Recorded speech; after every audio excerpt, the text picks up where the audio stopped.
And he got up on the minbar, advising his companions, radiallahu anhum, possibly for the last time. And he gave them approximately 6 pieces of advice over the next several days. And I want you to contemplate over these pieces of advice, for they are the legacy of the Prophet sallallahu alaihi wasallam. The first advice that he gave to his companions is that he gave them a forewarning that he was about to die. And he said that do not do to me as the Christians did to Isa ibn Maryam. They took his place of death as a place of worship. So do not take my grave as a place of worship, and do not take it as a place that is frequented. The Prophet ﷺ's message was all about taking the people into Tawheed and getting them to leave shirk. And he did not want to see that the great veneration that they had in their hearts for him ﷺ, that even after his death, they should go back to their old ways, or that people should start to slowly introduce shirk after the Prophet ﷺ had purified Islam for them. So the first piece of advice you will see is always the most crucial. And this was the first piece of advice that he gave to his companions, that after I die, do not take my grave as a place of worship. The second advice that the Prophet ﷺ gave was directly related to the last revelation that he received.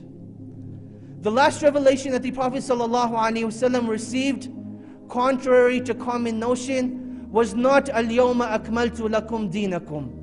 It was not the revelation that today I have perfected your religion for you and completed my favor upon you.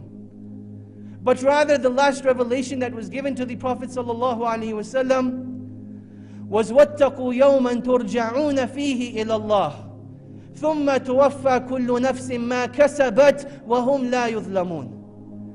That let every individual fear the day that he will return back to Allah subhanahu wa ta'ala. And the soul shall see everything that it put forth, and no one will be done injustice to on that day. And with this last revelation, the Prophet ﷺ also gave one of his last pieces of advice. He said, here is my back in front of you. Here is my honor in front of you. If I have abused or hit anyone's back, let him take his revenge today. If I have taken anyone's honor, here is my honor in front of you today, let him take that revenge.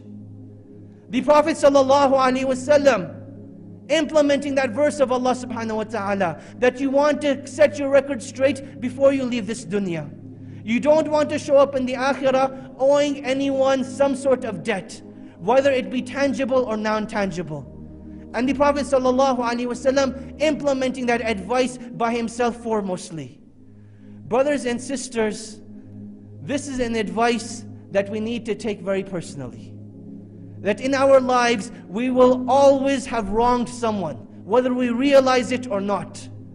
And you want to set that record straight before you come in front of Allah subhanahu wa ta'ala.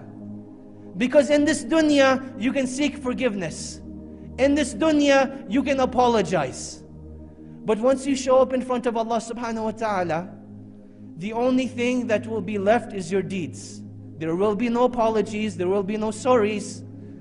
You will either be giving people your good deeds, and if you run out of good deeds on that day, and may Allah protect us all, you will end up taking the bad deeds of evil.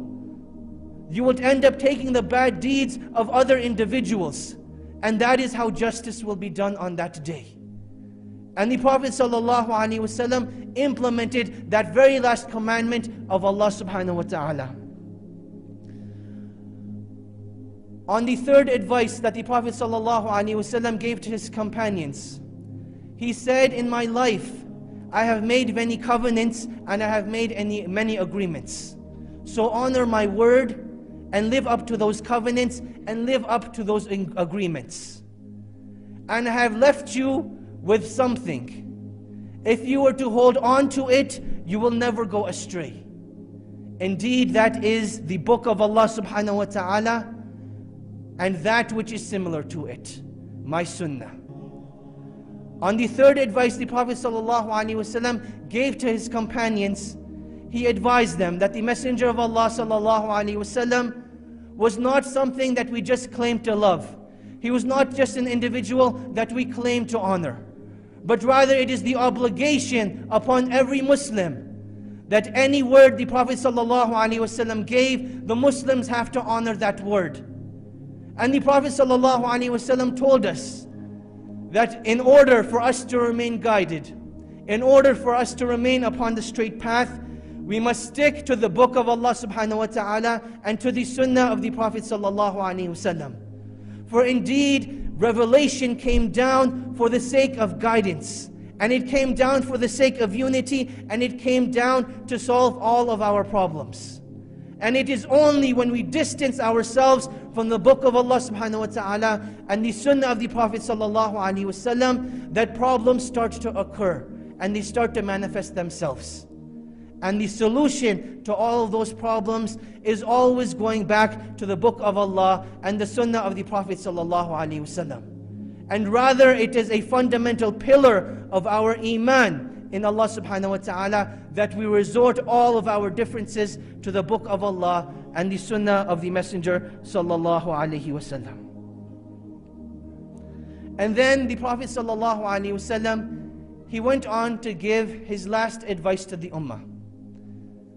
And just as the first advice, the last advice that the Prophet ﷺ would give is usually the most important as well. And that advice was given from his very bed. As he is laying down in a state of weakness, his companions are close to him. And the adhan has not been called yet. So he tells his companions, let one of you go and give the adhan. And as the adhan was being given, the Prophet ﷺ wavered in and out of consciousness. And when he woke up, he asked, has the salah been performed? Has the salah been done? And the answer that was given was no. And then the Prophet ﷺ raised his voice to the best of his ability. In his weakness, he told them, as-salah, as-salah, wa ma malakat aymanukum. That hold on to the salah, hold on to the salah, and fulfill the right of what the right hand possesses.